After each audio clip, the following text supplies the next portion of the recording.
Alright guys, so our notes today are over multiple representations. And basically, you've done all of this stuff before, we're just putting it all together.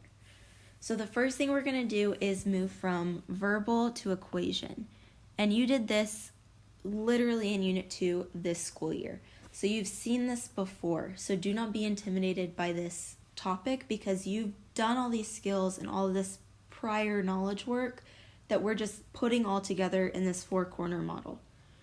So our first step is going from a verbal story or a word problem and creating an equation. And our equation has to be in y equals mx plus b format. So what we're going to look for in our verbal section here is our m value or our coefficient, and then our b value or our constant in the story. So for our first example, a balloon was floating 36 feet in the air. It began to decline at a rate of 2 feet per minute. If x represents the number of minutes and y represents the height of the balloon, what equation, table, and graph would model this situation? So when we're looking for our m value, that's our coefficient. That's the value that represents our rate of change. Remember, we described slope also, not only rise over run, but as our rate of change over time. And it says right here, decline at a rate of 2 feet per minute. And I want you to think about that. If it's declining, does this represent a positive or negative slope? If it's declining. And I hope that you said negative slope. So we're going to have a negative m value.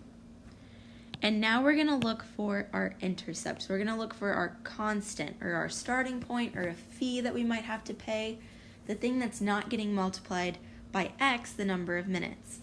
And for this case, with our balloon, it would be its starting point, its original height, which was 36 feet in the air. And if it's in the air, that means it's above the ground. So that's going to be a positive 36.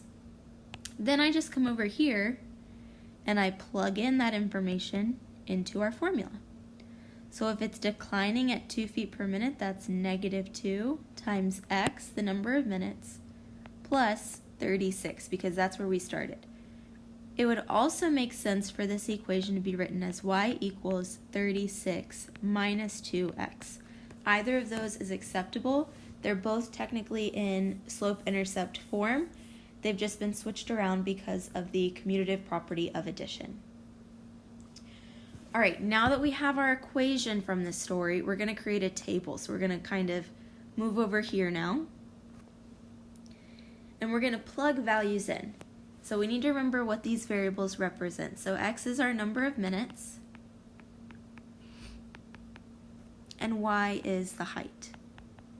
So when we start our timer, so it's 0 minutes before we've even started the timer, it's like you're about to hit the button, we know that the balloon was at 36 feet in the air. That was its starting point. That's why it was our y-intercept. Then we're going to think about what this negative 2 represents. We can think of this as it's going down 2 every 1 minute. So as we look at this kind of on a timeline, for every 1 minute step forward we take, the balloon has dropped 2 feet. So it's moved down 2 feet. So I'm going to go ahead and do steps of 3. So I'm going to do every 3 minutes here, 3, 6, 9, and, oh, I lied. I'm going to do 3, 5, 6, and 9. And when you create your table, your x and y values must go from least to greatest.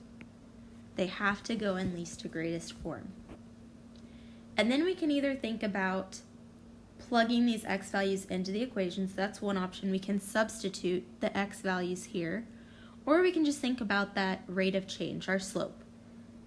So if this goes up 3, if this is a plus 3, for each of those 3 minutes the balloon drops 2 feet.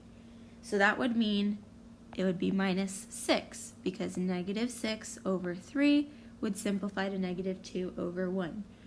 And if I go down 6 feet, then I'm at 30. Then I keep going. I would wait 2 minutes, which means my balloon would drop 4 feet. Then I do 1 minute, so it's going to drop 2 feet. And then finally, we're back at 3 minutes have passed since our last check, and it has dropped 6 feet again. So that is our table. And I just used our slope information as well as our y-intercept starting point to figure out these different values. Now, if that is confusing to you and it's hard to think about how the slope is affecting these values, feel free to plug it into this equation. Do -2 times 3 plus 36, -2 times 5 plus 36, and see what values you get. Either way, it would work. Now that we have our table completed, we have 1, 2, 3, 4, 5 values listed here. We're going to move to our right and complete the graph. And please, please, please be careful with the intervals of our graph. So if you look here, each little line here, so there's a line, so on and so forth, they are going up by 2's on our y-axis, and they're shifting by 1's on our x-axis. So we're going to have to keep that in mind. And I'm just going to plot these points. So I'm going to go to 0, then up to 36. I'm going to go over to 3, and then up to 30, which is in between 28 and 32 here. Then I'm going to go over to 5, which is at 26. 6, which is at 24. And 9, which is at 18. Once I have those points plotted, I sketch a line through those points. Notability makes that super easy for us. And there we have our graph. So the graph's super easy if you just go equation, table, graph. That's what's super nice about this.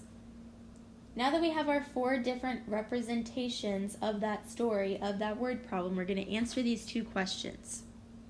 So the first question is, what is the slope? And that's really easy. We're going to look back at our equation, and our slope is -2. So I'm going to come down here, I'm going to say, all right, -2 equals m. And then it says, what does it mean for this situation? So here's where you have to kind of go back to that verbal representation and think, all right, what does that -2 represent? And we know, because we remember this story, that means the balloon drops 2 feet every minute. So we're just going to write balloon drops 2 feet for every minute that passes.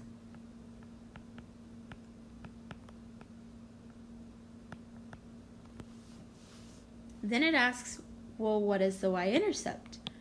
Once again, we come up here, we see that 36 is our y-intercept from our equation. You can also find it here in your table or here on your graph.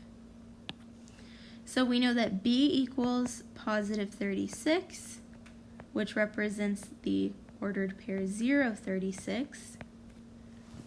And in this specific situation,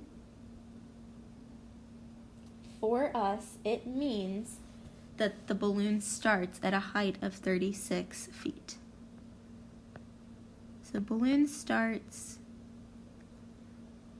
36 feet in the air.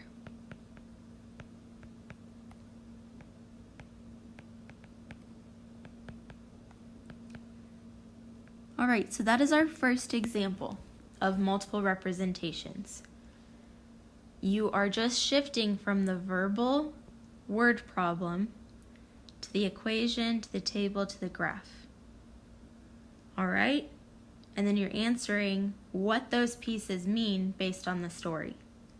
So that's our first example. Our second example is on the other side of your notes sheet.